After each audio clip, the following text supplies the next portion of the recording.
Dear BPSC aspirants, चलिए इंतजार की घड़ियां खत्म हो गई है और आपके लिए मैं लाया हूं 71st बीपीएससी पीटी का कट ऑफ मार्क प्रिडिक्शन। ठीक है, आपको मैं बताऊंगा। काफ़ी सारे विद्यार्थियों में बेचैनी है, लोग पूछ रहे हैं, कॉल कर रहे हैं, कमेंट कर रहे हैं कि सर क्या इस बार कट ऑफ जाएगा। क्योंकि हर बार बीपीएससी का एग्ज़ाम क्या होता है ना कि थोड़ा सा अलग सिनेरियो में चला जाता है, तो लोगों का बेचैनी बढ़ जाती है। तो सभी परीक्षार्थी जो आशा लगाए बैठे हैं कि सर का कब आएगा, कब कट ऑफ मार्क प्रिडिक्शन आएगा, तो मैं अब जारी कर देता हूं। और कल से ही लगभग 10-12 घंटे तक मैंने क्वेश्चन को देखा, मूल्यांकन किया, मैंने खुद देखा कि मैं कितना बना सकता हूं और तमाम सारे विद्यार्थियों से फीडबैक लिया। कुछ जो टीचर हैं, जो एक्सपर्ट्स हैं, उनसे भी मैंने बात किया। तो बात करने के पश्चात एक तरह से रिसर्च के बाद, ये शोध के बाद जो निष्कर्ष निकला है, तो उसको मैं आपके सामने रख रहा हूं। परंतु रखने से पहले मैं आपको ये बता देता हूं कि मैंने कट ऑफ मार्क प्रिडिक्शन के लिए कौन कौन से आधार चुने हैं। तो सबसे पहले आप आधार को देख लीजिए। तो आधार हम इस तरह से 5 आधार रखे हैं और इस 5 आधार के आधार पर आपके लिए मैं कट ऑफ मार्क्स निर्धारित किया हूं, यानी प्रिडिक्शन किया हूं, अनुमान लगाया हूं। यह एक अनुमान है जो कि जिसका एक साइंटिफिक तरीका है और उसके माध्यम से हम ये प्रयास किए हैं कि आपके लिए सही सही रख सकें। क्योंकि 17वीं बीपीएससी का जो कट ऑफ हुआ था, तो मेरा सिर्फ एक कैटेगरी को छोड़ दिया जाए, एससी फीमेल का। चूंकि एससी फीमेल का हमने 60 का प्रिडिक्शन रखा था, लेकिन वो 55 और नीचे चला गया था। जनरल का जो प्रिडिक्शन था अनरिजर्व्ड का, वो बिल्कुल सही था। जनरल महिला का जो अनरिजर्व्ड महिला का था उसका भी सही था। ईडब्ल्यूएस का सही था। BC1 BC2 का भी बिल्कुल सही था। SC ST सब का सही था। केवल एक जो था वो और काफ़ी नीचे चला गया। तो इस बार का तो जो क्वेश्चन लग रहा है, जो दिख रहा है और जो लोगों का फीडबैक आ रहा है, उससे तो लग रहा है कि चलिए जो हम बता रहे हैं उससे भी कम आना चाहिए। लेकिन चलिए ठीक है, हमारा जो निष्कर्ष है वो इस प्रकार है और उसके लिए हमने जो आधार रखा है। तो प्रश्न का स्तर, आप लोग भी अनुभव करते होंगे कि प्रश्न का क्या स्तर रहा है। तो इस बार आप देखिएगा तो कई सारे चेंजेज देखने को मिले हैं। ठीक है, 17वीं बीपीएससी में जिस तरह से कहा गया था कि काफ़ी लो लेवल का सवाल पूछा गया, ये सिविल सर्विसेज का सवाल था ही नहीं। ठीक है, ऑफिसर बनाएंगे क्या, बैंक पीओ बनाएंगे। तो इस बार बीपीएससी ने बताया कि चलिए कैसे ऑफिसर बनाते हैं, तो मैं दिखाता हूँ। और इसीलिए प्रश्न का स्तर जो है ना वो कठिन कहा जा सकता है। और ये हम बिल्कुल कह सकते हैं कि बीपीएससी ने जितनी भी परीक्षाएं ली है, यानी प्रारंभिक परीक्षा की बात करते हैं, तो कठिनतम परीक्षाओं में से एक है ये। 71वीं बीपीएससी काफ़ी कठिन इसका पेपर है। कैसे कठिन है इसके बारे में हमने रात में एक वीडियो लाइव आके बताया था कि इसमें अगर देखा जाए तो जो करंट अफेयर्स का जो क्वेश्चन है, तो वो कुल मिला के current affairs, economic current affairs और बिहार करंट अफेयर्स 45 प्रश्न पूछे गए हैं। और इस 45 प्रश्न में से 30 प्रश्न जो है उसका हार्डनेस लेवल जो है वो काफ़ी है, वो यूपीएससी के लेवल से भी ऊंचा है। ठीक है, क्वेश्चन कहाँ से पूछे गए हैं? आमतौर पर विद्यार्थी क्या करते हैं कि पढ़ते हैं तो वन लाइनर क्वेश्चन को पढ़ लेते हैं। लेकिन आप जानिए, मैं हमेशा रिकमेंड करता हूं कि आप जो है करंट अफेयर्स के लिए कम से कम इंडिया जरूर पढ़िए। ठीक है, कभी नहीं पूछा गया तो अलग बात है, लेकिन ये ज़्यादातर सवाल वहाँ से पूछे गए थे। जो सर्वे वाला जो ज़्यादातर सवाल था वो आपको इंडिया बुक में मिलेगा, या थोड़ा बहुत दृष्टि वाला मैगजीन जो है इसको छापता है। ठीक है, और उसके अतिरिक्त आपको नेट वगैरह पर मिलेगा। आप एक सिविल सर्वेंट बनने जा रहे हैं तो निश्चित तौर पर आपसे ये अपेक्षा किया जाएगा कि आप तमाम सारे जो देश विदेश में रिपोर्ट जारी किए जाते हैं तो उनके बारे में आप अवेयर रहें। सिर्फ जो है रट्टा मार नहीं चलेगा। तो प्रश्न का स्तर जो है काफ़ी कठिन था और निश्चित तौर पर तमाम सारे कोचिंग संस्थानों ने जो पढ़ाया और विद्यार्थियों के लिए जो मार्केट में पुस्तक उपलब्ध थे उनको भी मैंने देखा, खंगाला, तो कहीं भी उस स्तर का नहीं था। तो यही कारण है कि काफ़ी सारे लोग करंट अफेयर्स से निराश हुए। तो करंट अफेयर्स का प्रश्न काफ़ी जो है कठिन थे, इसमें नो डाउट। उसके बाद पॉलिटी का भी सवाल कठिन था। पॉलिटी का सवाल है कि नॉर्मली जो सामान्य बुक से पढ़ के गए होंगे या लक्ष्मीकांत की बुक से भी पढ़ के गए होंगे, तो काफ़ी इतना डीप पूछा गया था कि उन्हें याद नहीं रहा होगा। तो ये भी मुश्किल था। बाकी जो है देखिए, इतिहास का सवाल आसान था। ठीक है, परंतु जो इतिहास जिन्होंने कन्वेंशनल रूप से पढ़ा है, जो सब्जेक्टिव रूप से इतिहास पढ़ा है उसके लिए था। जो ऑब्जेक्टिव पढ़ा है तो उसके लिए भी स्कोप था, लेकिन ज़्यादा क्वेश्चन जो है वो कन्वेंशन टाइप का था। साइंस का भी क्वेश्चन वैसे ही था, अप्लाइड साइंस से ज़्यादा था। जो साइंस के विद्यार्थी रहे होंगे इंटर लेवल पर साइंस, या फिर जो जिन्होंने साइंस को पढ़ा होगा, फिजिक्स केमिस्ट्री का न्यूमेरिकल बनाया होगा, तो उनके लिए साइंस आसान था। ठीक है, उसके बाद भूगोल का जो सवाल था वो काफ़ी जो है आसान था, वो 6ठा 7वां 8वां लेवल से पूछा गया था। मैथ का भी सवाल काफ़ी आसान था। जो मैथ नहीं भी बनाना जानते हो, उन्होंने थोड़ा सा अगर लॉजिक लगाया होगा तो वो प्रश्न बन गया होगा, क्योंकि मैथ का सवाल था ही नहीं, वो रीजनिंग का सवाल था। तो ओवरऑल बाकी सब ठीक था, मॉडरेट लेवल का था। लेकिन करंट अफेयर्स और इकोनॉमिक्स का जो 45 क्वेश्चन पूछे गए हैं वो काफ़ी कठिन था। तो इसलिए प्रश्न का स्तर काफ़ी कठिन था, और कठिन होने के कारण क्या है कि कट ऑफ जो है काफ़ी कम रहेगा, काफ़ी नीचे रहेगा। दूसरा है परीक्षार्थियों की कम उपस्थिति। परीक्षार्थी चूंकि अभी जो सितंबर का महीना है, तो बिहार के कई इलाके आज भी जो है बाढ़ से जलमग्न है। ऐसे में लोग जो है ना अपनी ज़िंदगी के लिए जद्दोजहद कर रहे हैं, परीक्षा वगैरह तो उसके लिए सेकेंडरी आइटम हो गया है। तो ये भी कारण था कि आप कितना, तो आप देखिएगा तो मात्र जो है 64% विद्यार्थी उपस्थित हुए। पिछले बार जो 17वीं बीपीएससी था उसमें जो है 66% उपस्थित हुआ था, इस बार जो है 64% उपस्थिति पाई गई है, तो 2% और कम हो गया है। इसके कारण भी कट ऑफ लो रहेगा। पदों की संख्या अधिक है। पदों की संख्या कितनी है, तो पदों की संख्या अगर देखा जाए तो पिछले कुछ बीपीएससी का अगर गौर करें, अगर 68वीं बीपीएससी की बात करें तो 68वीं बीपीएससी में 324 सीट था। ठीक है, उसके बाद अगर 69वीं बीपीएससी की बात करें 69th की, तो 346 यहाँ पर थे। ठीक है, 17वीं बीपीएससी की बात करें तो यहाँ पर 2000 से अधिक सीट था। ठीक है, परंतु इस बार अगर 71वीं की बात करें तो यहाँ भी आप देख रहे हैं तो 1298 पद है, और काफ़ी महत्वपूर्ण पद है। तो इसका मतलब है कि ये पद जो है लगभग इधर अगर बीपीएससी की बात करें पिछले 4-5 सेशन में, तो 71वीं बीपीएससी में पद की संख्या 70वीं के बाद जो है वो सर्वाधिक है।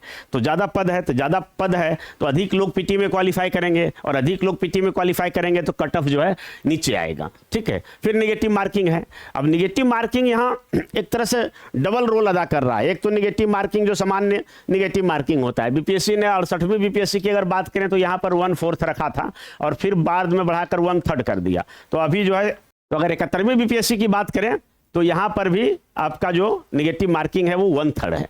तो निगेटिव मार्किंग 1/3 रहने के कारण क्या है कि एक तो प्रश्न, सिंपल प्रश्न भी गलती हो जाया करते हैं। आप अगर एग्जाम दे रहे होंगे तो आपको पता होना चाहिए कि बहुत बार क्या होता है कि हम जिस प्रश्न को बिल्कुल सही समझकर बनाते हैं वो भी गलत हो जाता है, तो वो एक निगेटिव में चला जाता है। और यहाँ पर अगर किसी ने तुक्का लगाने की कोशिश किया होगा, और अगर उसने साइंटिफिक मेथड का प्रयोग नहीं किया होगा, जैसा कि मैंने 2 दिन पहले की वीडियो में मैंने बताया था कि कैसे साइंटिफिक मेथड, इंटेलिजेंट गेस करना है, तुक्का नहीं लगाना है, इंटेलिजेंट गेस करना है, तो उसका भी गलती हुआ होगा। और इस कारण से निगेटिव मार्किंग के कारण क्या है कि बहुत सारे क्वेश्चन अगर गलत हो जाएंगे, जैसे एक एग्जाम्पल के अनुसार से मान लिया जाए कि किसी का 45 प्रश्न गलत हो गया। ये ऐसा होता है, ये मैं बड़ा चढ़ा कर नहीं बोल रहा हूँ। तो क्या है कि 45 तो ये चला गया, और इसके बदले में आपका जो सही है उससे 15 प्रश्न काट लिए जाएंगे। तो निश्चित तौर पर ज़्यादातर लोगों का क्या होगा कि वो स्कोर जो है नीचे रहेगा। नीचे स्कोर रहेगा, बीपीएससी को उन्हीं में से क्वालिफाई करना है, तो कट ऑफ नीचे आएगा। ठीक है, और प्रश्न जो है आउट ऑफ सिलेबस, हालांकि कोई भी प्रश्न अगर सिविल सर्विसेज की बात करें तो आउट ऑफ सिलेबस नहीं होता है, वनडे एग्जाम का, उसको जहाँ से मर्जी है पूछे। लेकिन फिर भी कहीं ना कहीं आप देखिएगा कि एक सिलेबस जारी किया जाता है किसी भी सर्विस कमीशन आयोग द्वारा, बीपीएससी द्वारा भी जारी किया गया है। तो ये प्रश्न जो पूछे गए हैं तो वो विद्यार्थियों ने जो तैयारी किया है, प्रश्न आउट ऑफ सिलेबस नहीं है, लेकिन विद्यार्थियों ने जो तैयारी करके गया, ठीक है, कोचिंग संस्थानों ने जो पढ़ाया, जो मार्केट में बुक अवेलेबल थे, ठीक है, वहां से बाहर हैं। कम से कम करंट अफेयर्स के बारे में तो यही कहा जा सकता है कि वहां से क्वेश्चन बाहर पूछे गए हैं। पॉलिटी के सवाल को भी देखें तो वो काफ़ी जो है अप्लाइड नेचर का और अंदर काफ़ी डीप से पूछा गया है। तो इस आधार पर यह माना जा सकता है कि कट ऑफ जो है, पिछला जो बीपीएससी है 17वीं बीपीएससी का जो कट ऑफ है, इस संबंध में भी हमारा वीडियो होगा, आप चाहें तो देख सकते हैं। 17वीं बीपीएससी का जो कट ऑफ रहेगा या तो उसी के आसपास रहेगा या उससे कम रहेगा। ठीक है, तो चलिए हमने जो तय किया है तो उसके आधार पर हमने कुछ लिस्ट बनाया है, और उसके आधार पर हम देखते हैं कि क्या कट ऑफ रहने वाला है। ठीक है, तो चलिए यहाँ पर category wise cut off marks for 71st CC BPSC का है। ठीक है, मेल फीमेल दोनों के लिए हम अलग अलग अभी आपके बोर्ड पर लिख देते हैं। तो पहला अनरिजर्व यानी अनारक्षित वर्ग। इनमें से वैसे सभी वर्ग होते हैं जिनको कि रिजर्वेशन का कोई प्रावधान नहीं है, तो वे सभी अनारक्षित वर्ग में आते हैं। ठीक है, तो अनारक्षित वर्ग अर्थात अनरिजर्व। तो इसकी मेल की अगर बात करें तो कट ऑफ कितना जाने का संभावना है, तो इसका कट ऑफ जो है जाने की संभावना है, आप हैरान मत होइएगा, मैं बता देता हूं कि जब अगर कोई गड़बड़ी ना हो तो, ठीक है, बहुत बार क्या होता है कि कई तरह की चीज़ें होती है जो मैं नहीं बताऊंगा अभी, तो वो सब अगर नहीं हुआ होगा तो कट ऑफ जो है वो 86 से 88 तक जाएगा। 86 से लेकर 88 तक कट ऑफ जाएगा मेल का, ठीक है, पुरुष का, अनारक्षित वर्ग के पुरुष का। ठीक है, और अगर फीमेल की बात करें तो 80 से 82 कट ऑफ जो है जा सकता है। ठीक है, ये अनारक्षित वर्ग हो गया। उसके बाद अनारक्षित वर्ग में से भी एक है ईडब्ल्यूएस, जिनको कि आरक्षण मिलता है, यानी आर्थिक रूप से कमजोर वर्ग। ठीक है, जिन वर्गों को अभी आरक्षण नहीं मिला है तो उनमें से जो आर्थिक रूप से कमजोर वर्ग हैं तो उनको 10% रिजर्वेशन मिला है, ईडब्ल्यूएस, इकोनॉमिकली वीकर सेक्शन। तो इसका कट ऑफ जो है कितना जाएगा, तो इसका कट ऑफ जा सकता है 82 से लेके 84। हम रेंज में दिखा रहे हैं, रेंज में बनाया है, क्योंकि 1-2 नंबर का आगे पीछे हो सकता है, यही कारण है कि हमारा जो प्रिडिक्शन है वो रेंज में है। ठीक है, तो 82 से 84। और अगर फीमेल की बात करें तो ये 72 से 74 तक जाएगा ईडब्ल्यूएस फीमेल का। अब जो है BC2 को क्या कहा जाता है, तो ये पिछड़ा वर्ग है, पिछड़ा वर्ग या फिर इसे हम कह सकते हैं एनेक्सर 1, इसको एनेक्सर 1 भी कहा जाता है, एनेक्सर 1, ठीक है, सॉरी एनेक्सर 2 इसको कहा जाता है। तो पिछड़ा वर्ग जो होगा बैकवर्ड कास्ट 2, तो इसका कितना कट ऑफ जा सकता है, तो इसका कट ऑफ जा सकता है 80 से 82 इसका कट ऑफ जाएगा, बैकवर्ड कास्ट एनेक्सर 2। ठीक है, और अगर इस वर्ग की महिला की बात करें तो 74 से 76 कट ऑफ जा सकता है।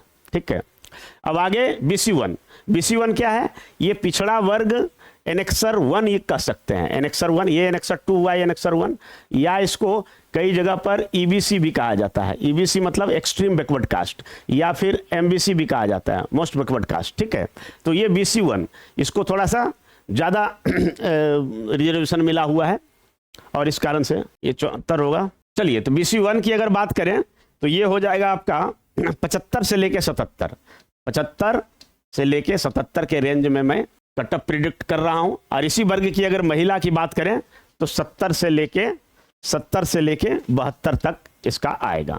ठीक है, अब BCL बैकवर्ड कास्ट लेडीज के लिए अलग से 3% का रिजर्वेशन है, तो बैकवर्ड कास्ट लेडीज है तो इसका मेल नहीं होगा। ठीक है, मेल नहीं होगा, ये सिर्फ लेडीज को मिलता है, और ये सभी बैकवर्ड कास्ट के लेडीज के लिए है। इसमें SC ST भी आ सकते हैं, BC1 भी आ सकता है, BC2 भी आ सकता है, इसको 3% रिजर्वेशन है। तो इसका कट ऑफ कितना जाएगा, तो इसका भी 70 से 72 जाने की संभावना है। अब आइए शेड्यूल कास्ट की बात करते हैं। तो शेड्यूल कास्ट अर्थात अनुसूचित जाति पुरुष की बात करें, शेड्यूल कास्ट मेल की बात करें, तो इसका कट ऑफ जाने की संभावना है 68 से लेकर 70, है ना, चूंकि पिछले बार 70 गया था, इस बार 1-2 नंबर और कम हो सकता है, ये हमारा प्रिडिक्शन है। ठीक है, और अगर फीमेल की बात करें, शेड्यूल कास्ट फीमेल अनुसूचित जाति महिला की बात करें, तो उसका कट ऑफ जा सकता है 56 से लेकर 58 तक, 56 से 58 तक। ठीक है, और अगर शेड्यूल ट्राइब्स अर्थात अनुसूचित जनजाति की बात करें तो उसका कट ऑफ जो है वो जाएगा 69 to 71 ऐसा जा सकता है। ठीक है, यानी 69 से लेकर 71 के बीच जा सकता है। और अगर महिला की बात करें तो महिला की बात जो है करें तो ये जो है 61 से लेकर 63 तक इसका जा सकता है। ठीक है, तो ये आपका कट ऑफ प्रिडिक्शन है, और इस कट ऑफ प्रिडिक्शन में कभी कभी कई परिस्थितियां जिम्मेवार होती है कि 1-2 नंबर आगे पीछे हो जाता है, तो ऐसी संभावना से इनकार नहीं किया जा सकता है। परंतु हमने जो देखा है पिछले 5-7 साल BPSC में हमने जो कट ऑफ जारी किया है, ठीक है, तो लगभग जो है उसी के अनुरूप रहता था, इसको आप मान सकते हैं और इसी के अनुसार से तैयारी में लग सकते थे हैं। अब देखिए, अब परीक्षार्थी सोच रहे होंगे कि मेरा तो 86 नहीं आ रहा है, 88 नहीं आ रहा है, तो मैं क्या करूं। ठीक है, और कुछ लोग सोच रहे होंगे कि एकदम बाउंड्री लाइन पर हैं, तो मैं क्या करूं। तो आपको क्या करना है इस संबंध में भी मैं 2 मिनट बता देता हूं। अब जैसे ही 2 स्थितियां बनती है, पहला स्थिति यह बनता है कि आप जो कैटेगरी वाइज कट ऑफ आपके लिए जो हमने जारी किया, आप देख रहे हैं कि आपका नंबर उससे अधिक है। ठीक है, और दूसरी स्थिति यह है कि आपका नंबर उससे कम है। दोनों ही स्थितियों में आपको जो है ना संतुलित रहना है। और एक कहावत है, सर्वमान्य तथ्य है कि किसी भी व्यक्ति को ना तो सफलता से अधिक इतराना चाहिए और ना ही असफलता से अधिक घबराना चाहिए। ठीक है, आपका भी दिन आएगा, और अगर आपका आज दिन आ गया है तो उसमें भी घमंड करने की बात नहीं है। ठीक है, तो मेंस जिन्होंने पीटी में अच्छा बनाया है और जिसका स्कोर जो है कैटेगरी वाइज जो कट ऑफ हमने बताया है उससे अधिक आ रहा है, तो आप बिना देर किए आप मेंस की तैयारी में लग जाइए। ठीक है, और मेंस की तैयारी में लगने का फ़ायदा क्या होता है? फ़ायदा ये होता है कि फर्दर अगर बाय द वे हम तो चाहेंगे इसी बार फुल एंड फाइनल करके आप ऑफिसर बनिए, बाय द वे मेंस में इंटरव्यू में कभी रुक गया तो ये मेंस की जो तैयारी किए हुए रहते हैं तो उसका जो है पीटी में भी काफ़ी वो प्लस पॉइंट में रहते हैं, है ना, क्योंकि मेंस की तैयारी का भी फायदा पीटी में होता है। तो ये हो जाएगा कि मेंस की तैयारी में लग जाइए, क्योंकि मेंस के लिए समय बहुत कम मिलेगा, मुश्किल से 3 महीना समय मिलेगा, और 3 महीना में एक बड़ा जो है सिलेबस आपको पढ़ना है मेंस के लिए, और काफ़ी जो है इंटेंसिव तैयारी की ज़रूरत पड़ती है, और उसमें प्रैक्टिस भी करना पड़ता है, लेखन प्रैक्टिस करना पड़ता है, और लिखने के लिए समय भी काफ़ी अभाव रहता है। 3 घंटे में आपको बहुत सारे प्रश्न लिखने होंगे, जीके जीएस निबंध का, तो इसलिए मेंस की तैयारी में आप लग जाइए, अभी से लग जाइए तुरंत। ठीक है, और उसके लिए क्या करिए कि 3 पेपर जो मुख्य रूप से है GS1 में जो विषय है क्या है, हिस्ट्री है, करंट अफेयर्स है और स्टैटिक्स है। ठीक है, उसको पढ़िए, किसी के मार्गदर्शन में तैयारी कीजिए, बुक वगैरह जुगाड़ कर लीजिए और पढ़िए, एक ही चीज़ को लिखिए, पढ़िए, है ना, 10 बार पढ़िए, और सबसे बड़ी चीज़ है वो लेखन अभ्यास, है ना, लिखने का ज़्यादा अभ्यास करिए। ठीक है, और दूसरा है GS2, तो GS2 में 3 भाग है, तो 3 भाग कौन कौन है, तो पॉलिटी है, जियो इकोनॉमी है और साइंस एंड टेक्नोलॉजी है। तो इसका भी आप जो है पढ़िए, ये कुल मिला के 6 सेगमेंट इधर हो गया और 1 सेगमेंट हो जाता है ऐसे, तो ऐसे, तो इसकी भी तैयारी करने के लिए आपको जीके जीएस जो पढ़ रहे हैं वहाँ से भी होगा, लेकिन ऐसे लिखने का जो पैटर्न है उसको समझ लीजिए। यही मिला के जो 900 नंबर आपका बनेगा, इसी से मेंस का मेरिट बनता है, तो इसकी तैयारी शुरू कर दीजिए। अब जिसका कट ऑफ कम आ रहा है, ठीक है, तो क्या करना है, तो उसमें करना यह है कि आपको घबराना नहीं है और ना ही मायूस होना है। ठीक है, समझ लीजिए कि आप उस सांचे में नहीं बैठ पाएंगे। मैंने खुद जो है बीपीएससी, हमने 4 बार बीपीएससी दिया था। ठीक है, और मेरा सबसे बढ़िया जो एग्ज़ाम गया था 53वीं 55वीं बीपीएससी में, तो उसमें नहीं हुआ और मात्र 1 नंबर से हम मेरिट से छूट गए थे। समझिए कितना दर्द हुआ होगा। ठीक है, लेकिन क्या किया हमने फिर कहा कि चलो ठीक है, इतना नॉलेज अर्जित किए बीपीएससी, उसमें 5 साल में एक बार वैकेंसी आता था, तो हमने लोगों को पढ़ाना शुरू किया। तो पढ़ाना शुरू किया, बावजूद इसके एग्जाम पर हमारा फोकस नहीं रहा कि चलिए ठीक है, अच्छा है, पढ़ा रहे हैं, इतना सम्मान मिल रहा है। ठीक है, लेकिन क्या है ना कि इस बार बीपीएससी का एग्ज़ाम जो है उतना अच्छा मेरा नहीं गया, एक प्रश्न भी छूट गया था। इसके बावजूद बीपीएससी वालों ने अपने सांचे में हमें बिठा लिया, तो हमारा सिलेक्शन हो गया। तो आपका भी होगा, अगर जो लगे रहेंगे, आप कोई वर्क जो है कंसिस्टेंटली कर रहे हैं, निरंतर कर रहे हैं, सही दिशा में प्रयास कर रहे हैं, तो आपका होगा। ठीक है, तो इस बार आपकी जो तैयारी होगी 72वीं बीपीएससी के लिए, तो 72वीं बीपीएससी के लिए आपका जो तैयारी होगी तो वो कैसे होगी, तो आपके लिए हम सलाह देंगे कि आप पीटी और मेंस दोनों एक साथ तैयारी करिए।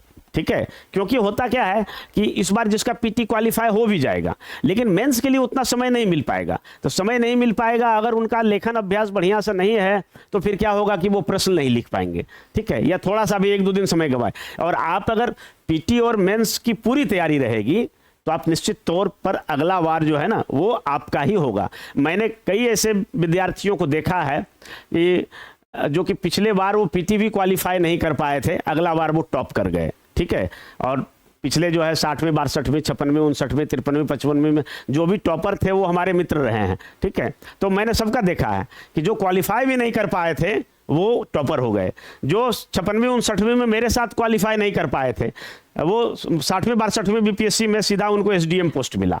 ठीक है, तो ये आप पीटी और मेंस की तैयारी करिए। तो पीटी और मेंस का क्या है कि आप रेशियो बांट लीजिए। कैसे, तो आप जो है 60% जो है पीटी पर फोकस कीजिए। ठीक है, और 40% जो है वो मेंस की तैयारी में लग जाइए।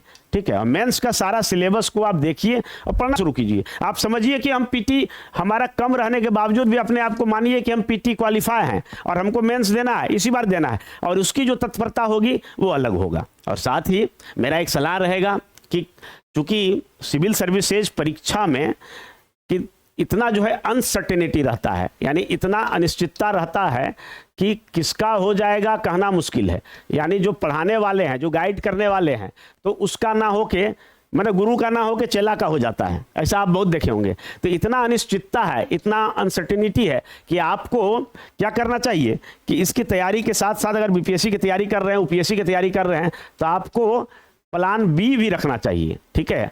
अब प्लान बी में क्या आता है? प्लान बी में आप सचिवालय सहायक को भी देख सकते हैं। अभी शिक्षा विभाग द्वारा एईडीओ का आया है ना, यानी आप एएसओ का कर सकते हैं, एईडीओ असिस्टेंट एजुकेशन डेवलपमेंट ऑफिसर, इसकी तैयारी कर सकते हैं। फर्दर बिहार सरकार द्वारा या सेंट्रल गवर्नमेंट द्वारा और भी जो कई वैकेंसियां निकाली जाती है उसको भी देख सकते हैं, सिमिलर लेवल का। ठीक है। और मैं तो यह कहता हूं कि भाई प्लान बी ही क्यों? अरे भाई नौकरी लेना है ना, आप इस क्षेत्र में आए हैं, ठीक है, तो नौकरी लेना है।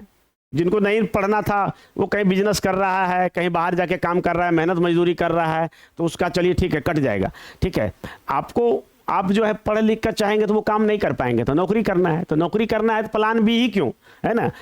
कभी भी इतना दृढ़ नहीं रहना चाहिए। यानी कहने का मतलब है कि गौतम बुद्ध ने कहा था कि बिना की तार को इतना नहीं कसना चाहिए कि वो टूट जाए, इतना ढीला भी नहीं छोड़ना चाहिए कि उससे आवाज़ ही नहीं निकले, तो एक मध्यम मार्गी होना चाहिए। ठीक है। तो आप प्लान बी क्यों, आप प्लान सी भी रखिए, प्लान डी भी रखिए। ठीक है। और पहले जो है आप अपने कैरियर को स्टेबल कर लीजिए, फिर आगे देखा जाएगा। आगे तो है आपको सिविल, आप यूपीएससी की तैयारी कर सकते हैं। ठीक है। तो प्लान सी प्लान डी आपके लिए क्या हो सकता है वो आप डिसाइड करिएगा। बहुत सारे लोग बीएड या इस तरह की डिग्री ले लेते हैं, डीएलएड वगैरह, वो टीचर बन गए, जो ऑफिसर नहीं बन पाए टीचर बन गए, टीचर का भी अच्छा सम्मान होता है, ये सब कर सकते हैं। तो चलिए, आप अगर मेंस की तैयारी करना चाहते हैं, ठीक है, तो मैं आपको पूरा मार्गदर्शन देने के लिए तैयार हूँ। ठीक है। और मैं पहले ऑफलाइन मार्गदर्शन देता था, ठीक है, अब ऑनलाइन भी हम आ गए हैं। अगर किन्हीं को हमसे मार्गदर्शन लेना है, ठीक है, ऑनलाइन, तो मैं आपके लिए पूरी तरह से हाजिर हूँ। और यह मार्गदर्शन बिल्कुल निःशुल्क रहेगा, कोई इसमें शुल्क नहीं है। ठीक है। तो आप हमसे संपर्क कर सकते हैं, हमारे चैनल पर इस वीडियो के नीचे आप कमेंट कर सकते हैं। मैं आपके लिए बीपीएससी मेंस की पूरी तैयारी करवाऊंगा और 72वीं बीपीएससी पीटी का भी हम जो है आपके लिए कुछ ना कुछ जरूर करेंगे। ठीक है। यानी उसके लिए कोई स्पेशल बैच लॉन्च करेंगे, या फिर ऑफलाइन में हमारा जो संस्थान है वहाँ भी आप जुड़ सकते हैं। तो चलिए, आप लोगों को यह वीडियो कैसा लगा? अगर अच्छा लगा होगा तो आप इस वीडियो को अपने मित्रों को शेयर कर सकते हैं, कमेंट कर सकते हैं, लाइक कर सकते हैं और हमारे चैनल को सब्सक्राइब कर सकते हैं। धन्यवाद। जय हिंद।